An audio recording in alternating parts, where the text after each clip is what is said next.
What is up, YouTube? Well, today I thought we would talk about the various differences between chrome vanadium, chrome moly, and the proprietary alloy steels that Snap-on, I believe Mac, Right Tool, Proto, others manufacture their tools from. This is the best way to put it. So the first thing we're going to talk about, let's talk about the advances in materials, right?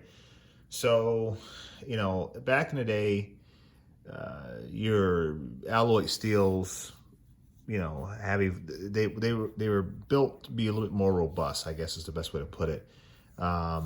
You know, they were still learning about heat treatments and refining processes or processes in order to produce a homogenized alloy steel that would offer strength, durability, and wear resistance for use in hand tool applications. Over time, I think it was like your 4000 series steels it kind of started out with. And then over time, we started moving into the chrome vanadium and chrome moly alloy steels that we know of today. And I've been looking at various websites from Snap-on to Bright Tools, even Tecton. Tecton did a fine job at explaining the differences between chrome vanadium and chrome moly and why they choose chrome vanadium. And it's a really good read. If you guys are interested, I encourage you to check out their website. It also informed me as well.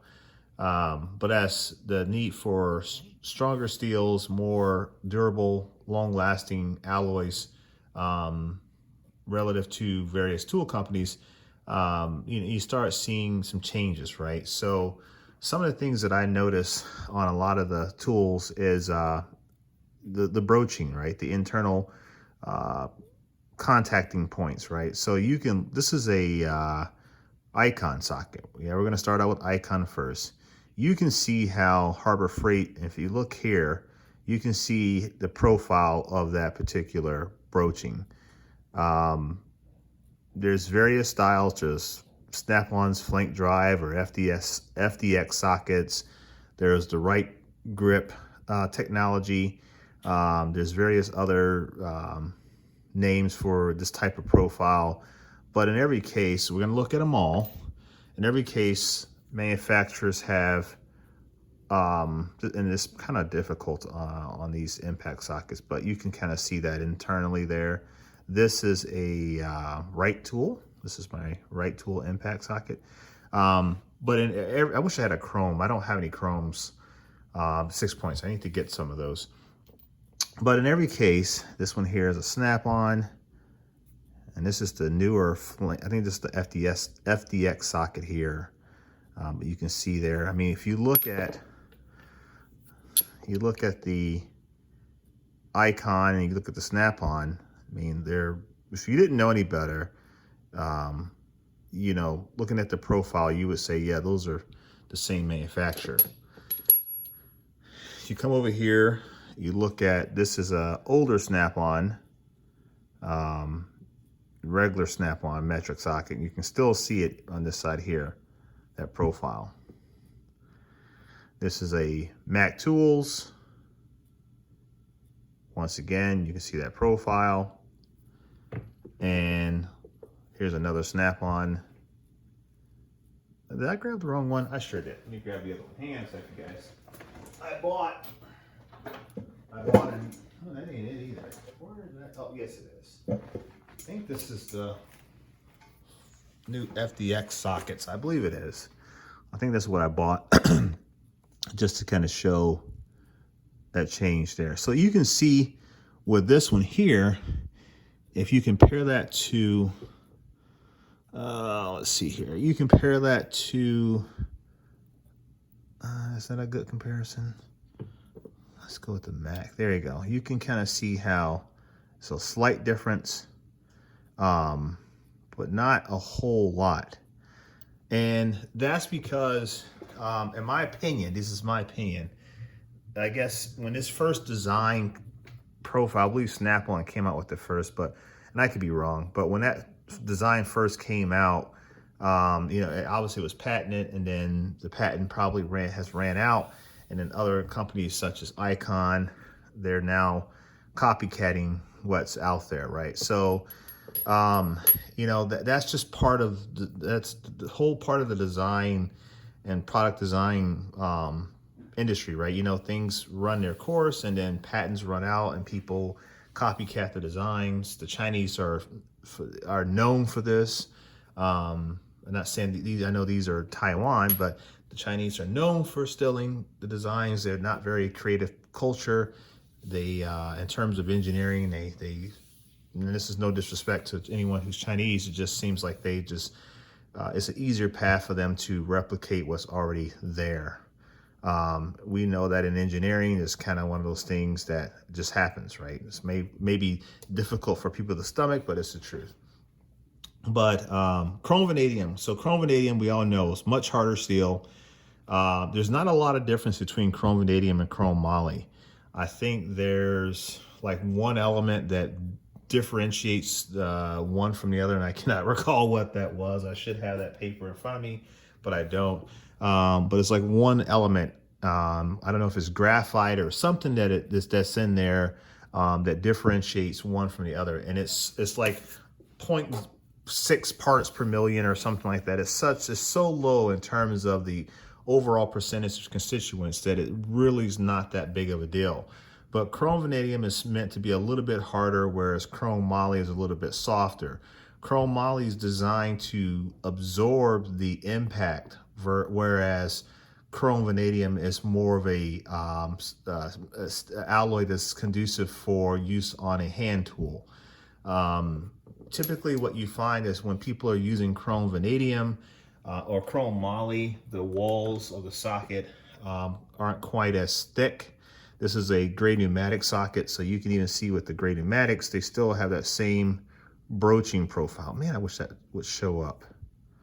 I don't know what's wrong with my camera tonight.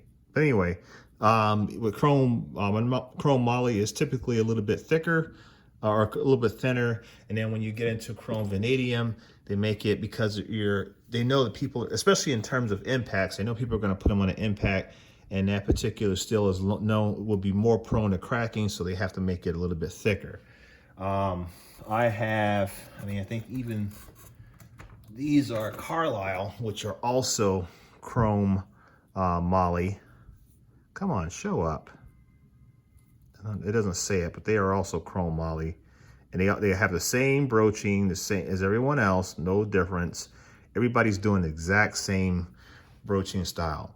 Now, what ends up happening, I don't know if I can draw it. Where's my marker?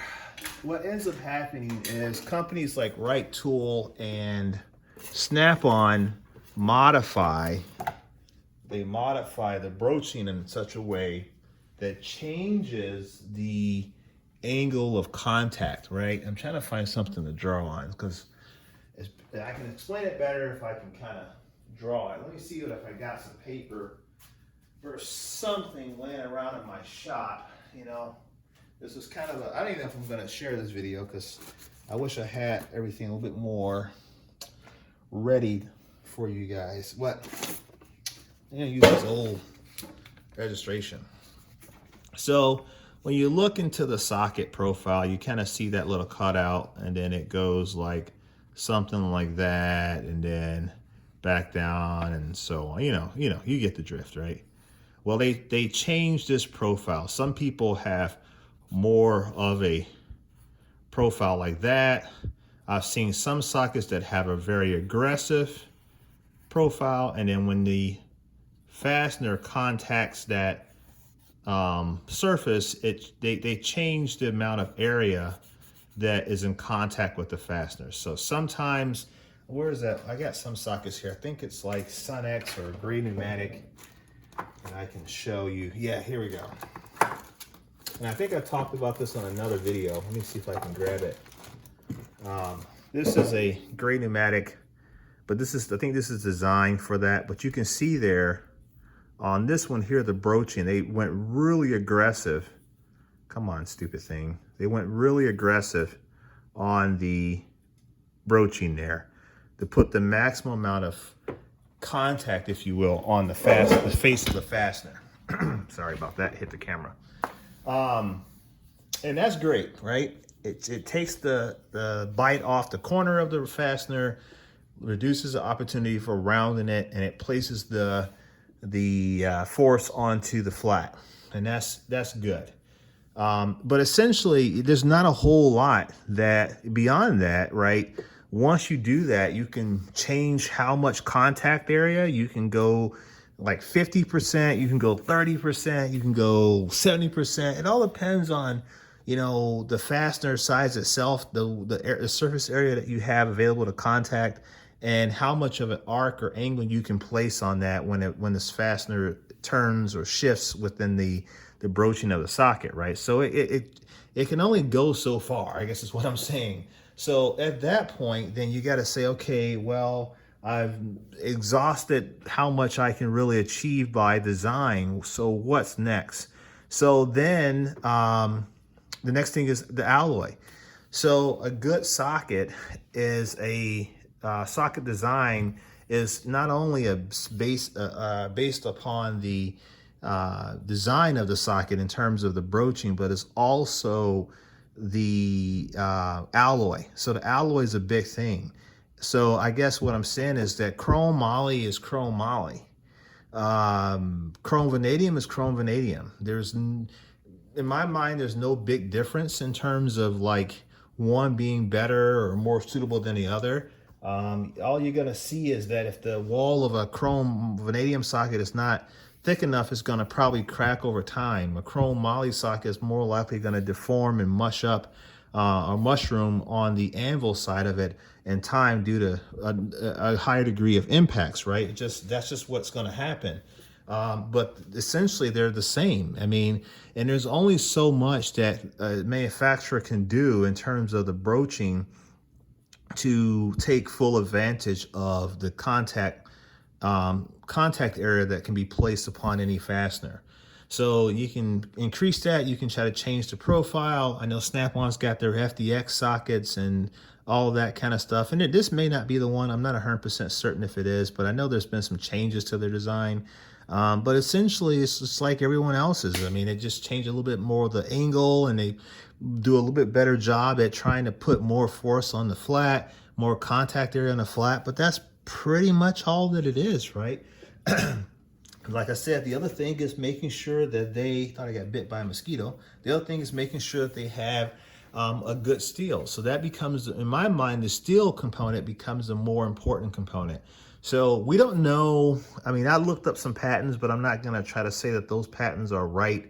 I looked up Right Tool and I looked up Snap-on, and I believe I found some information on it, but I'm not 100% certain when they filed with the U.S. Patent Office for their sockets and their materials. And I think I found what I was looking for, but I'm not, like I said, I'm not 100% certain. But and I'm not going to share that. That's something you have to look up on yourself, because I don't want to misquote or incorrectly inform you guys about that. So just look it up on your own if you're interested. But they have proprietary alloys, right? So what they've done is they've looked at, you know, your chrome vanadiums, your chrome mollies, and they've modified them in such a way that to improve wear resistance, to improve deformation under load, to improve strength, elongation, probably, you know, maybe tensile, hardness. So they've modified the chemistry, the alloy chemistry in such a way to bring out the very best in those alloy steels.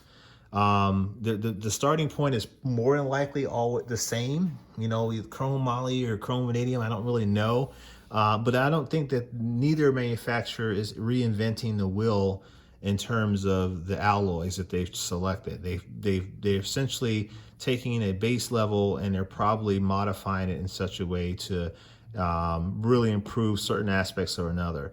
And you know, it's very interesting. A lot of people complain about rust, right? I noticed that my right tool sockets will rust after handling them a lot and using them a lot. They tend to rust. Naturally, the moisture in your hands transfers over to the metal, and then if you don't clean them up or wipe them down with some type of lubricant, they rust. But the same token, I've had, and I'm in the Midwest, and our summers are very humid and our winters are very cold.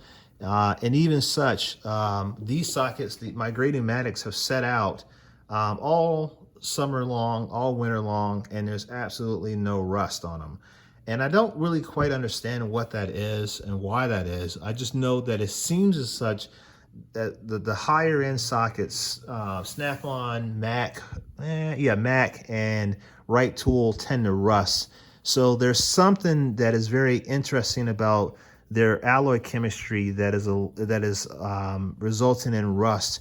Whereas some of these other alloys, like the chrome mollies and the chrome vanadiums, don't rust as quickly as the Snap-ons. And I don't know if it's a purity thing. Maybe there's a greater level of purification relative to the alloy chemistry that's in those higher end sockets, and it's just the way that it is. I'm not really sure. Maybe it's a coating. I assume that these sockets all have a phosphate coating. Maybe the coating is thinner. I'm not really sure. I really can't explain what it is. I just know it's an observation, and I'm no different than anyone else in terms of being exposed to that. So, but it's just interesting when I look at the sockets. I have a lot of different sockets. I have Snap-on, I have Cornwell, I have Mac, I have Right Tool, I have Matco, I have Grady-Matic, I have Sunex, I have Harbor Freight Icon, I have Harbor Freight Pittsburgh Pro. And in all cases, there's not a large difference in terms of the broaching. I mean, there's subtle differences, don't get me wrong. Right Tool has their own profile, and Snap-on has their own profile. Mac has their own. But there's not a significant degree of difference that would make me feel like one socket is clearly more better than the other. And Right Tool is a sponsor of the channel, and I'm just being 100% honest here. I'm not trying to, put one brand of tool up over the other. I think that the true performance lies within the chemistry, alloy chemistry, and what they're able to achieve with their alloys. And I know another part of it is their heat treating process. I know that is a important component to strengthening the steel and pulling out those properties that they're looking for, is their heat treating process, time over temp, and understanding the dwell times and how you heat the material, and how heating the material changes the crystalline structure of the alloy. Refines those crystalline structures, and going from a very, if you imagine sugar, the grains of sugar or salt, and the finer they are versus the larger ones, and the spatial area in between grain to grain. I mean, I deal in metals, and I hear about this kind of stuff all the time, and I know that heat treating has an impact on the crystalline structure of the material, and that can either strengthen the material and or weaken the material. So it depends on how those structures realign during the heat treating process. So so it's very interesting.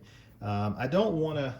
I've got the means to really test out sockets in terms of doing some lab tests, some ISO 17025 type testing on the materials. But at the same time, I'm not about getting sued by Snap-on or Mac or anyone else in that term, so I'm not going to actually do that. But I would love to know what it is about each manufacturer's alloy that makes them differ from one another or the same. I don't really know what it is, but I guess my thought is that if you are a DIYer, I always encourage DIYers whenever possible to try to get a high-end tool, right? To always try to get a high-end socket brand. I don't prescribe to the notion that a DIYer should have any less quality of a tool than a professional. I know that, you know, people will talk about that and they put it in such a way and they phrase it like, oh, DIYers can benefit from this this Harbor Freight tool or this CrV tool or gear wrench, but you know, as if mechanics are the only ones that can that need or can afford a higher end tool. I don't prescribe to that. I think that anybody who has a desire to have the best should go out and buy the best. And I'm not saying go out and get on a tool truck and spend hundreds of dollars, because as I've argued before, until you pay that bill, is not your tool. I don't care what you say, because if you miss a payment, that Snap-on, that Matco, that Cornwall dealer is going to come knocking at your door, and he will be taking his tools back. I know that for a fact because I've bought several off the truck that were repoed. You know, it's one of those things where if, you know, you can do like I do, get on Facebook Marketplace, get on Craigslist. There's various different sites that you can get on that will help you locate tool deals and then start negotiating. Make sure you know what you want to pay. Make sure you've done your homework to find what is a decent price, a respectable, fair price. You know, walk away from the deal knowing that he got burnt a little bit and you pay a little bit more than what you probably wanted to, but in both cases, the deal is fairly fair, right? They say a good deal is one where you hurt and they hurt equally, and that's how it is, right? But go out there and look for some high-end tools. If you cannot get high-end tools, then the next thing is to look at the design of the tool, right? And because chrome moly's chrome moly, chrome vanadium's chrome vanadium, so don't get hung up over that too much, but look at more or less the design and see what the manufacturer has done or not done relative to the design.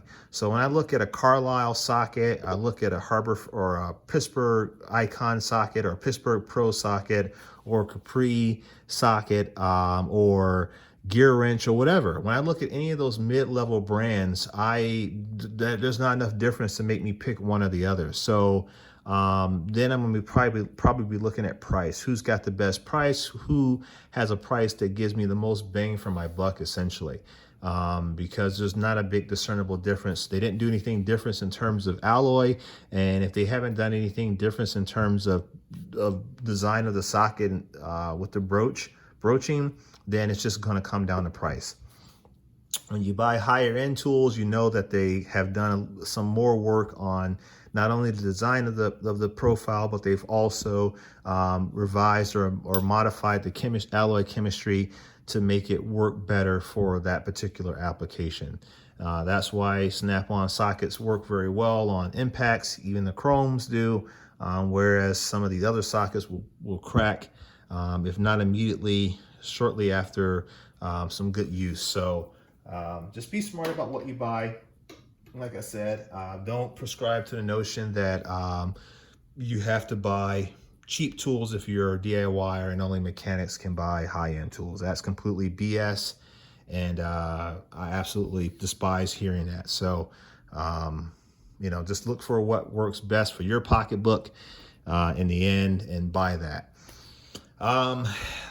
So yeah, I just don't see enough difference in stuff. So I mean, it's one of those things, right? And like I said, I don't know if the design has changed, the patent has changed for whoever came out with the initial design. I don't know if it was a Snap-on thing or whomever. I didn't compare patent dates or nothing like that, so I don't know who had their, you know, broaching design first. I know if you look at some of the older sockets, they don't have that same type of profile. It's just a flat. And then someone, I think it was probably Snap-on, that came out with this profile here, and then everyone else kind of jumped on board, but I could be wrong. And, you know, Bob's your uncle. So, but yeah, so I just, you know, just an observation. And I would love to know your comments. I would love to know your feedback, what you believe. I know that there's some other sockets out there. Like I said, Snap-on's got their FDX brand or something like that. And I think it's FDX. I don't know. I thought that's what this one was. I'm not 100% certain. I mean, what was the part number on that? TW. I think that's the, I don't know. Then the other one is, that's what? YF. I don't know. Maybe a flank drive. I don't know. But anyway, I know that, you know, there's been some subtle changes in trying to maximize the amount of load distribution onto the flat versus the corners of the socket and prevention of rounding. You know, so. But that's my video for tonight. I just want to share my opinions with you on that. I know people get wrapped up on it big time, and yeah, it's very interesting to me.